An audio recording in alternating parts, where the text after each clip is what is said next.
At eto na nga. At ayan na nga. Yan. Perfect na natin. Konti na lang. Yun yung ano, no? Ang ganda ng Ano tigla. pa? Balik ka ulit next week, Mark. Perfect na natin yun. Bilis lang pa nun, ha? Parang isang linggo na agad yun, ha? Okay. Namimiss ko nga kayo. So, kung bilis, buti na Mark, buti na punta ka ulit. Pre, na-excite ako eh. Salamat pala kayo, John. Kasi pinapayagan si birthday. Paano mo pinaalam to? Sabi ko, sabi ni Mark. Ako na. Parang lahat ng mga halos. Yung sinasangkalang si Mark. Kaya pag magchat-chat na lang yun sa Mark. Depende na lang kung ikaw na lang mag-interpret kung ano yung ibig sabihin ng chat. Pauwi na mo sa So far naman kasi si Mark, yun na yung paalam ko. Si Mark kasi nag-aya eh. Ako kaya pag kunwari nakauwi ng late, si Mark kasi ako pauwiin. Puta. Hindi, pag sinabi mo kasi pangalan ni Mark, legit naman yun. Parang Hindi ka naman dadalhin sa nito eh. sa kapahamakan. Okay, duda ako. Ako'y duda. Pero hindi lang nila alam nung college days eh. No? siya yung demonyo. Ako lang talaga pinakapapansin nun. Sa'yo na mo. Sa'yo nga lang ako natuto mag-gin eh. Sabi niya, Jim, bala araw din tayo magiging marshmallow. Ayun po, pinano ng gin eh. Kada may pagkakataon eh, no? Putik. Hindi, pipili naman. Hindi, kasi that time kasi parang, estudyante kasi tayo. Wala rin tayo masyadong budget. Time kasi nun, palakasan uminom. Pag mas malakas ka uminom, Oo, tunay ka. Parang mayroon ka street cred.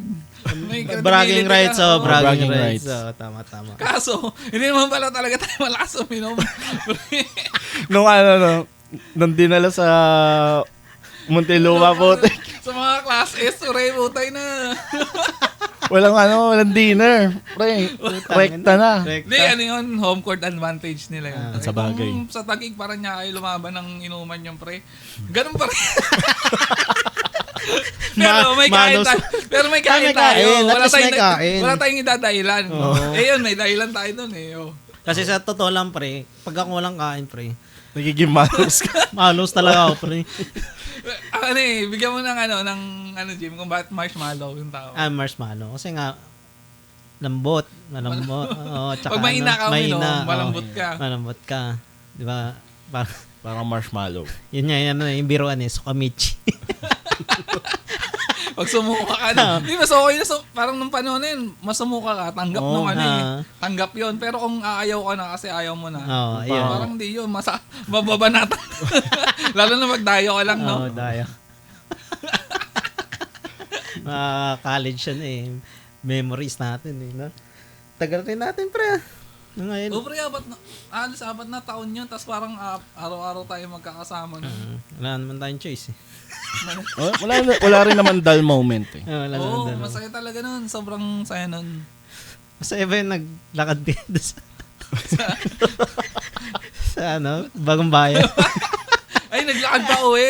Grabe yun. Ano naman trip natin nun? May trip tayo. Uuwi na tayo. Kasi ako nun, ayoko talaga nung ganung trip, lalo na gabi, kasi parang lumaki ako dito sa Paranaque, parang usubanatan dito eh. Ganyan yung mga binabanatan eh. Mag-isang naglalakad. Grupo kayo, babanatan kayo eh. Ikaw kasi private school kayo. Walang ganun sa inyo eh. Dito sa amin sa Paranaque, sa municipal, pagka parang parang babanatan ka na eh. Parang kung pahina-hina yung aura mo. Tatanga-tanga maglaan. Banat ka agad.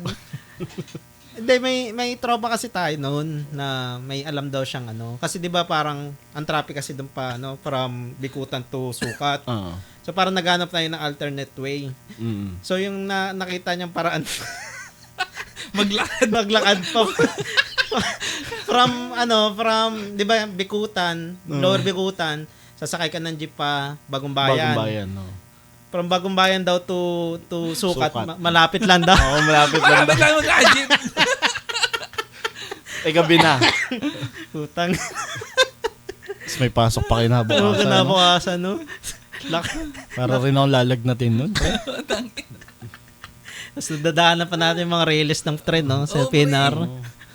Tapos ano na yung parang, ano dun eh, okay naman pag umaga, pero pag yung gabi na, wala nang mga ilaw, tapos may mga aso-aso na. So. Tapos may mga umiiwas. Tsaka ano pre, bihira yung sasakyan. Yun yung Oo. nakatakot dun eh.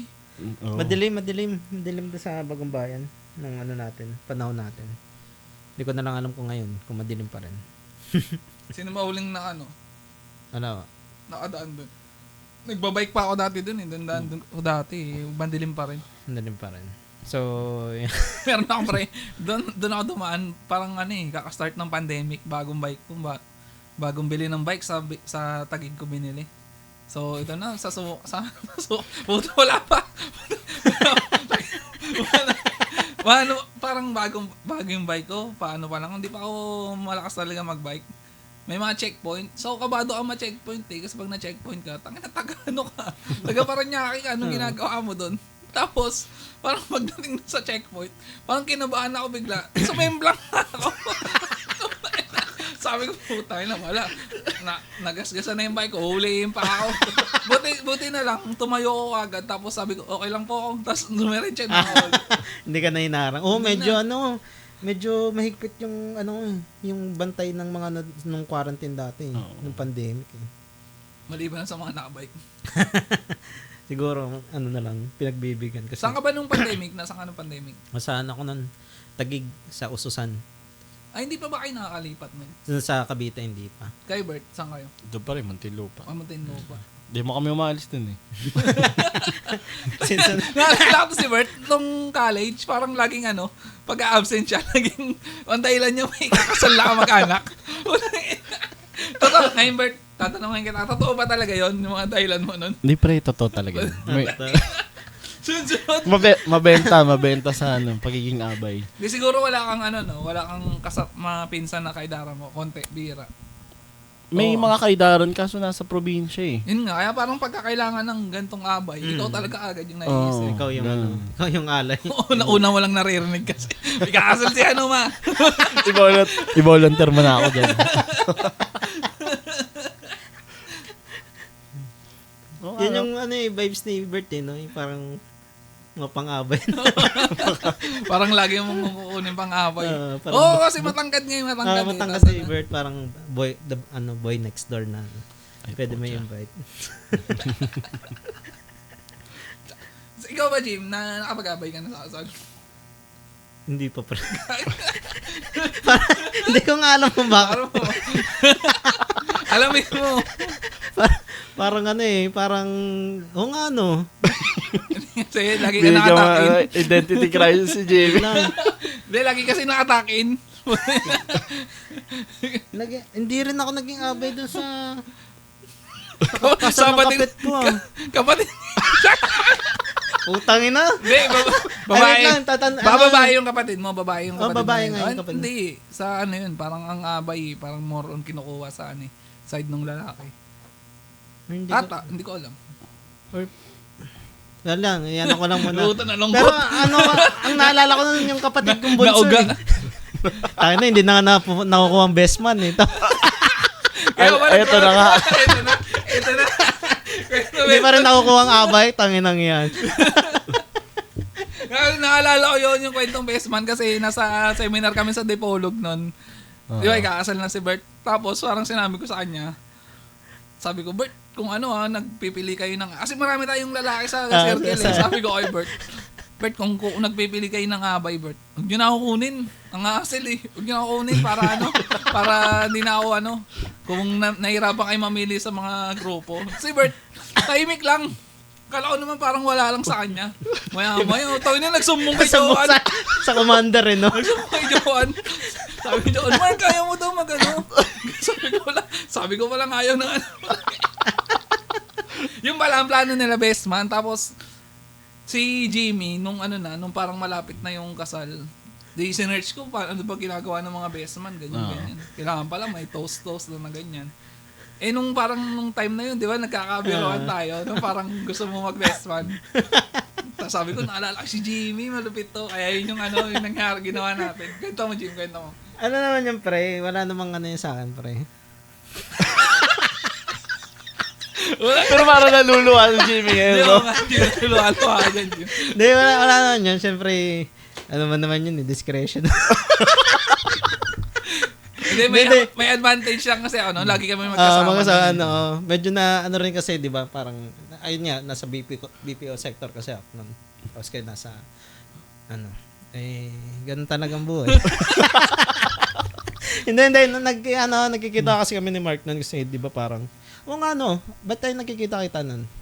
Hindi, tayo magnegosyo na. Okay. So parang yun na-bring up na siyang, yan nga, si Mark yung nakuha ang best pad. So bali parang naman, pagtripan kayo natin. Hindi naman magtripan yun. Hindi naman. Parang may pa-surprise. Hindi, dahil parang tamad din kasi ako, parang wala akong maisip. Puta ito, alam ko si Jimmy, malupit to.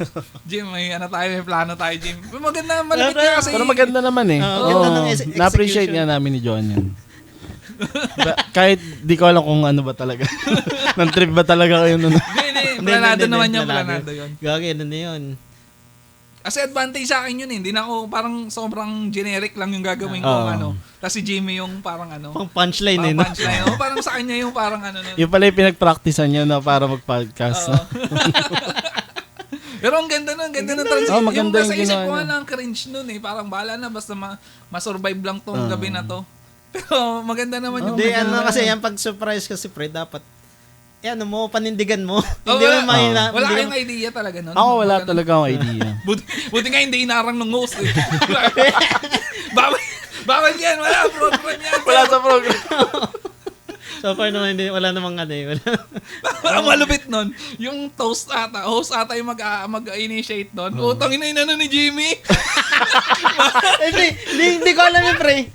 Pero parang ata talaga siya yung best man na mag-ano. Hindi, wala naman sinabi sa akin. Dapat inano sa akin yun na parang Pero meron sila, prepared sila. Hindi, nakisabay na nga lang yung host. Parang para baka may plano rin. Oo, may plano. Hindi ko alam. Pero nung na yun, parang nakita ko, inaano ng host yung ang bilis nga no? Napaikot. Buti nga mo, Jim. May plano kong gano'n kasi yung sa sulat ko, wala akong naisip na gano'n. Ang plano ko lang, ipasa sa'yo. So parang ako pala yung bahala ka na siya.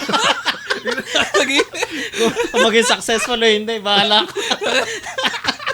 Pagka-successful yan, kasama ako dyan. Isa ako sa nagplano. Pag hindi, tayo natin. Ito ni Jim. Buti na nga lang, nag-ano yung classmate natin. Mayor. Kaya parang nag-boost yung ko. Sige, natin to. Tuloy-tuloy natin to. Look nga nun. Ganda. Kahit yung mga bisita, yun din naaalala eh. dalawa daw yung best man. May isa, parang mga palabas yung karibal. Parang yung naging gate crasher yung best man. Ganda. Solid yun. Kaya, Carl, ikaw na yung next ay, dami ng shoutout kay Carl. Hanggat hindi ka nag-ano dito. Oo. Dali natin hindi ka naman shoutout. titigilan. Hindi si Carl kasi maraming kwento yan. Oo, sige. Kaya gusto. Pag mga kwentong college talaga si Carl, maraming yan. Pero mga lang, mga third year hanggang fourth year lang. Oo, kasi siya medyo... medyo nasa ibang nasa siya nun eh. Ewan ko. Love story niya. Nasa ibang level yung nun. Parang hindi, masipag kasi yun eh. Tsaka mapagmahal sa magulang eh. So pagkatapos ng klase, uwi ka agad. Linis ka agad bahay, aral. Ganun yung si Carl. Mabait talaga yung si Carl. Speaking of college pre, nung first day ng college, yung parang yung gusto nyong i-project sa mga classmate nyo nun? Ano yung project? Parang parang gusto mo first impression? Ikaw lang ata. Gusto mo maging first impression sa'yo. Ikaw ata may ganun. Maraming ganun. Hindi, kunyari gusto nyo palang pa-imo-imo kayo. Kaya punk rock, gano'n. Or jock. Ganun. Yung mga usual na ano na. Pre-style ko lang. Ang basta, pag-tripa mo una, para hindi... At tayo na nga. Tayo na nga. Putangin na. Ang alamat ni Jimmy. Kaya na ba natin yung ano na yan? Pwede. Sige. Sneak peek lang. Sneak peek. Bakit? Sige. Sneak peek natin. Kasi nga, i-context lang natin. Hindi nyo naman napapansin yung podcast natin, Jimmy's World Podcast. Anong episode na to? 8 na. Pang 8. Kaya natin malaman bakit Jimmy. Pangalan ko Christian. Tsaka lahat ng halos parang 50% ng classmate natin na alam na pangalan mo Jimmy. Kaya tapos pinitingnan doon sa graduation book, no? Sino tong Christian? Kahit nga yung mga yung mga parang mutual natin nung high school. Pag inano ko, kaklase kayo si Jimmy. Si Christian yan. Christian ba? Pero parang di ko nga rin kilala yung Christian Jimmy. Rin talaga yun parang yung graduation lang parang, Christian nga pala pangalan ni Jimmy. Alas yung ganda-ganda ng pangalan eh. Alam niyo yung Christian, di ba? Christ follower yun. Christ yan. Tapos naging Jimmy. Pero naman ako kasi medyo maganda naman yung pinagmulan ng Jimmy. Ano nga yun, Mark? Jimmy Santos. Tayo naman. Akala ko Jimmy Neutron. Jimmy Neutron nga. Jimmy Neutron talaga yun. Kaso bumira ka ng I love you. Jimmy Neutron kasi nung parang first impression nga sa'yo, parang puta parang nerd? Genius to Parang nerd, matali. Kaano ka naman, di ba? Magkakailera tayo, nila Mike, tsaka nila Ian. Tapos nasa likod natin sila Bert. Tapos nandito ka sa pinakagilid. Sagot ka ng sagot. Sabi ko, puta, si Jimmy. Tsaka makapal din salamin ni Jimmy nun. Tapos naka-tuck in. Naka-tuck in. Tapos, brush up. Naka-brush up. Tapos, kaya nang Jimmy na. Okay. Yun yung nun. Oo. Kaya hanggang sa hindi na tanggal hanggang 4th year. Hindi, hanggang ngayon eh. Hanggang ngayon. Minsan nga nawiwirtuhan ako pag tatawagin ng Christian. Parang hindi ko kilala yung Christian eh. Hindi ko kilala eh.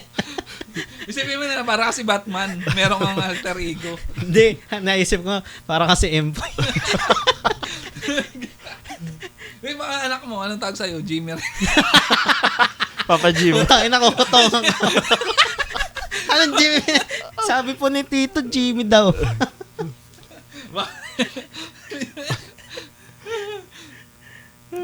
So far, ayun.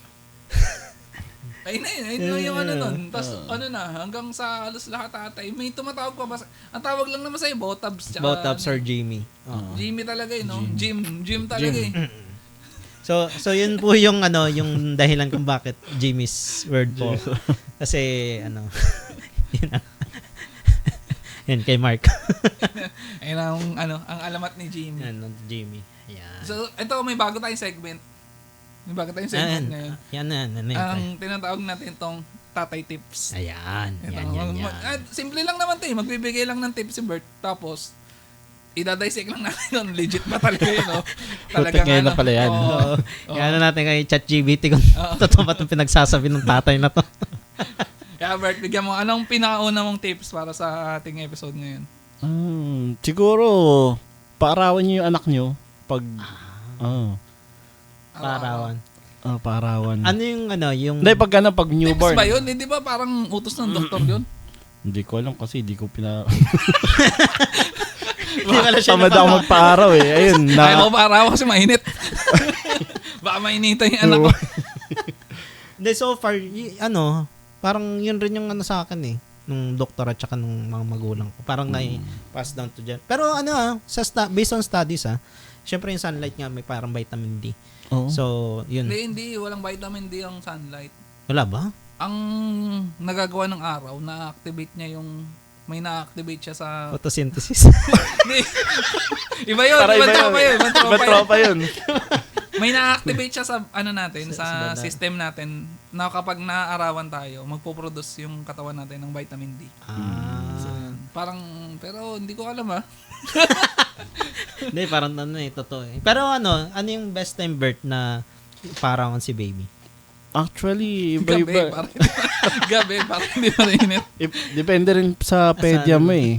Pwede. Kala ko depende sa gising ko. Pag tanghali, di, sorry baby. Mabilisan lang, 3 seconds lang.